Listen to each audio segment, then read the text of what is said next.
what happens in the body biochemically, physiologically when we start fasting. Because I think for many people, they're going to need that knowledge and that science to convince them that actually, you know what? Maybe I should give this a go. Yeah. No, absolutely.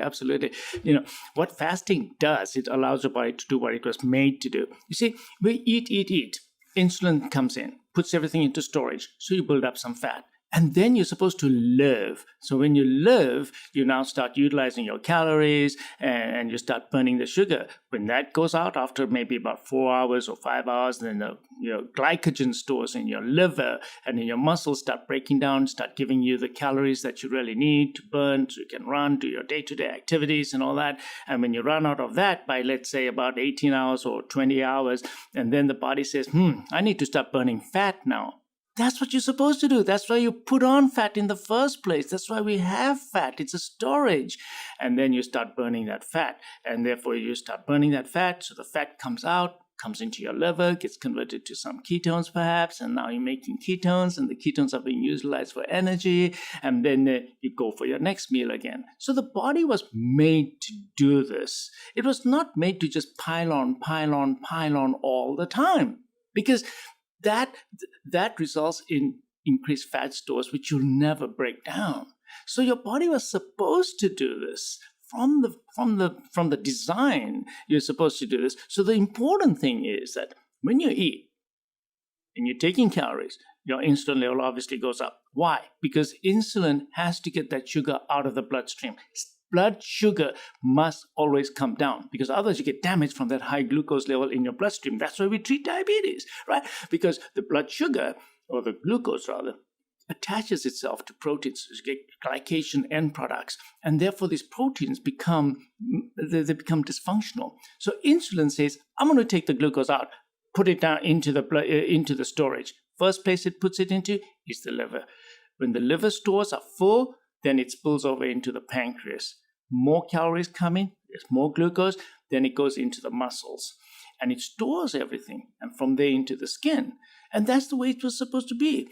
But now when we continue to do that, we just keep piling it on. We never get a chance to burn it down, and we're supposed to burn it down. So the biochemistry of the body was made for feeding, fasting cycles. And this is the way the bioengineering of our body was, but we became dysfunctional because as food became more available, we just kept piling it on and on. And that's the problem that we have today. It's exactly what you said, excessive calories too frequently. So our insulin levels stay high all the time. So that's the biggest problem I found as a cardiologist.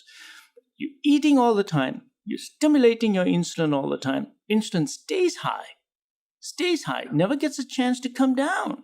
And because your insulin doesn't come back down again, you're always in a storage mode. Yeah. This high insulin is the problem. We've hormonally changed because we're eating too frequently. We're not designed to eat that frequently. Insulin's supposed to go up, then come back down again. Up and back down. We stay up all the time, so your body develops, in a simple terms, insulin resistance.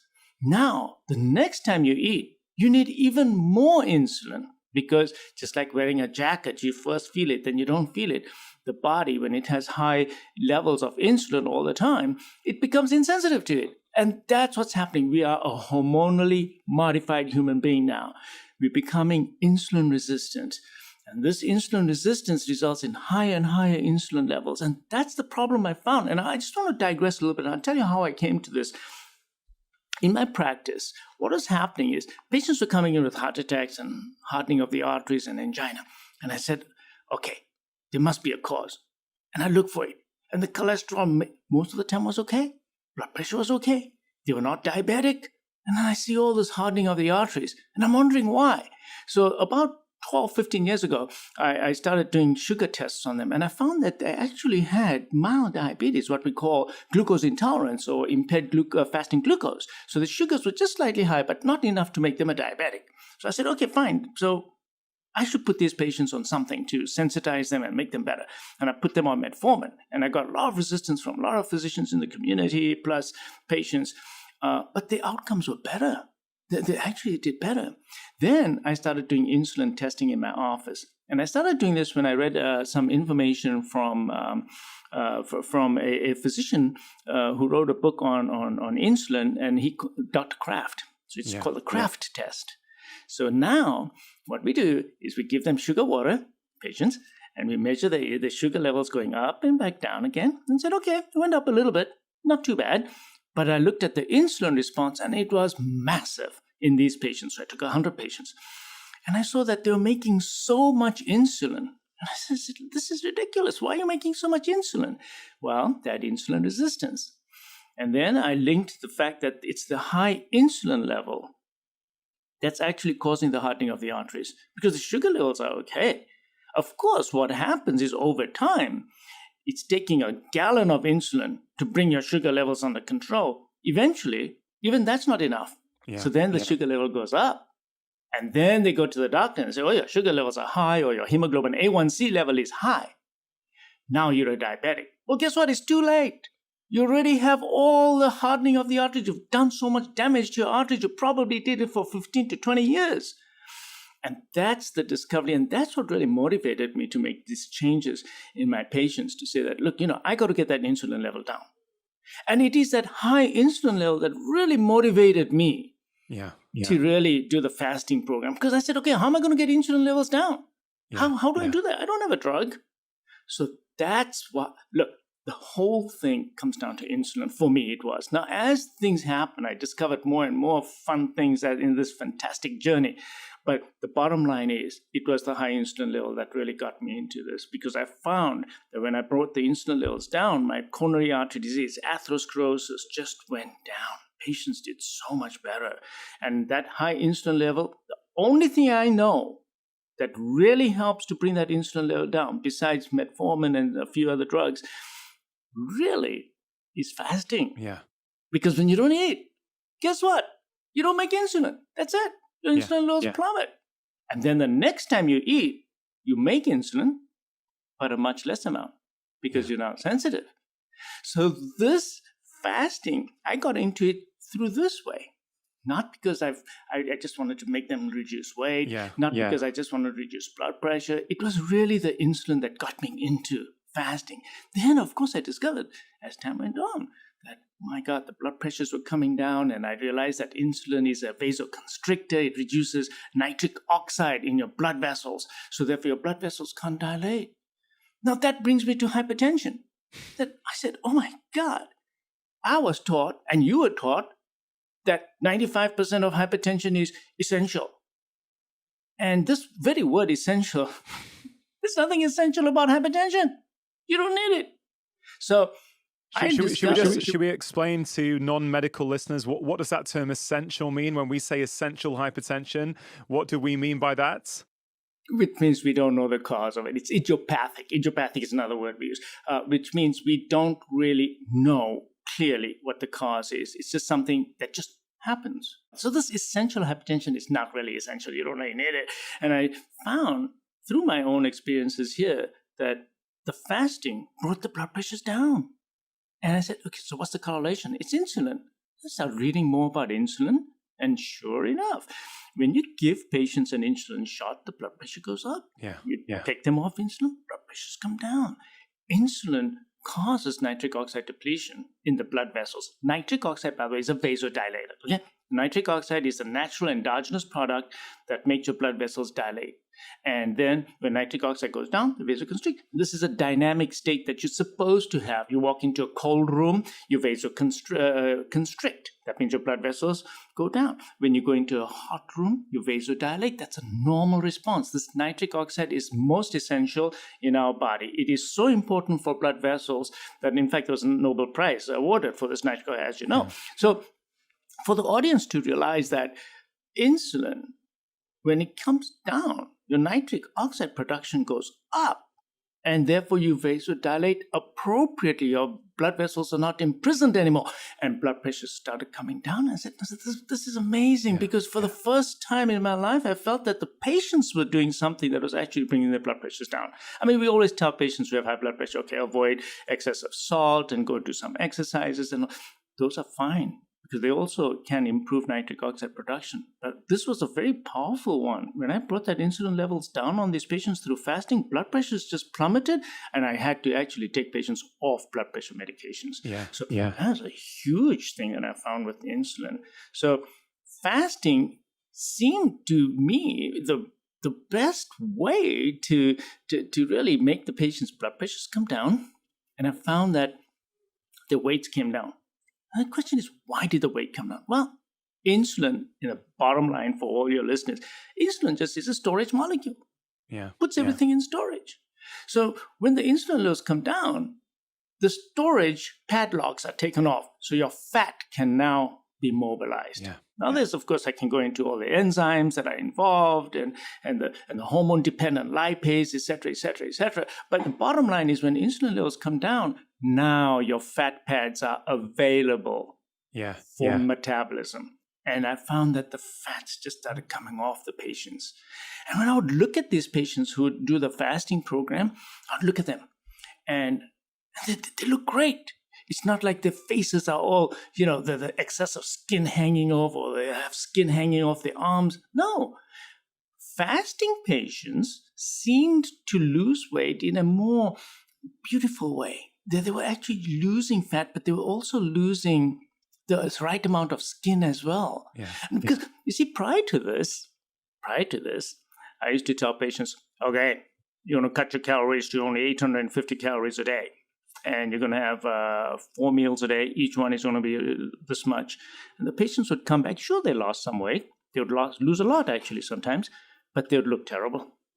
They would look absolutely terrible.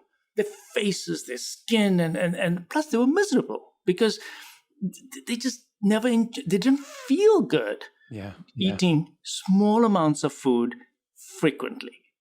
This advice that we gave patients previously, that, hey, cut your calories down by eating 4 small meals a day or nibble throughout the day. Totally wrong in clinical experience. They lost temporary weight. They all would put it back on again. Did it for years. I did it for 15 years and I was sick and tired of it. They would come back miserable saying, Doc, my life's miserable. I only eat this much and I just feel terrible. I'm hungry all the time. And I look at them, they even look miserable. And their skin was just... So when patients were fasting, they would come back and they were laughing. They were so happy. The mood was better. And I said, well, why is this guy's mood so good? He hasn't eaten for 2 days now. And he says, Doc, my mood is better than it ever was before. I'm sleeping better as well. And he empowered himself. And I said, no, wait, this is psychological. He's just, he was able to do it, so he's feeling good about himself. He says, no, Doc, I do feel good that I was able to do it. And I'm self-empowered, but also they felt better. And then, of course, as I do the research, I see that there are many substances that are produced during fasting. And one of them is BDNF, which is a big word for brain-derived neurotrophic factor. What that really basically means is, look, when you are fasting, does nature want you to just crawl into your cave and fall asleep and just die? No, nature wants you to go out there, find your kill or your prey or your find your berries or something. So it actually makes your brain more alert and rejuvenates your brain. And you actually, now there's data to show that you can actually grow new cells as well in prolonged fasting. So what happens is that you actually become more wide-eyed and bushy-tailed. And that's what I saw with the patients too. That they were so happy when they walked into my office. You're walking to a cardiologist's office laughing and joking. This is fantastic. So that's something. And then I found that the energy levels, they just not only felt better mentally and the mood was better, but they said that they moved around better. So I said, what does that mean? They said, well, look, my aches and pains went away. I said, come on. I said, yes, I only lost 15 pounds so far, but my joint pains are all gone. No, wait a second. Why is that? Why did the joint pains go away? You don't take off that much weight to take them off your knee. Well, there's inflammation. And I found that inflammation went down in these patients. So I said, okay, so how do I measure inflammation? So I looked at the CRP levels on these patients. And I found that the CRP is a blood test. And your audience would know that this is a test that we do to look for inflammation, micro-inflammation in your blood vessels. And I found that they were coming down. Now, you know how hard it was for me to bring these inflammatory markers down? I mean, we give patients statins, and that does bring down CRP. But I found that these patients who were fasting, the CRP levels came down. And perhaps a lot of the inflammation in the joints was getting better because the inflammation went down. So I said, okay, that's fine. What else are you feeling? I said, well, you know what? My stomach feels good too. So, wait a second. Come on, guys. I mean, you're fasting, and how can this be happening to you? I said, yeah, less bloating. My bowel movements are better. I'm not getting so gassy, and I don't get that fatigue after eating. I just feel so down. Of course, they're not eating, but when they do eat after the meal, they feel so much better. So they are eating after when they break the fast, but they're feeling better. Their guts are better. Their joints are better. Their minds are better. I just said, oh God, this is crazy. This is crazy. So that's what really, I got so excited about fasting, as you can tell. It is an amazing journey. If you enjoyed watching that clip, here's another powerful clip that I think you will also really enjoy. The whole idea of reducing sugar by just adding unlimited amounts of these chemicals has to be thought through, and we should be weaning people off ultra-sweetened products, which make them more likely, particularly kids, to seek sugar.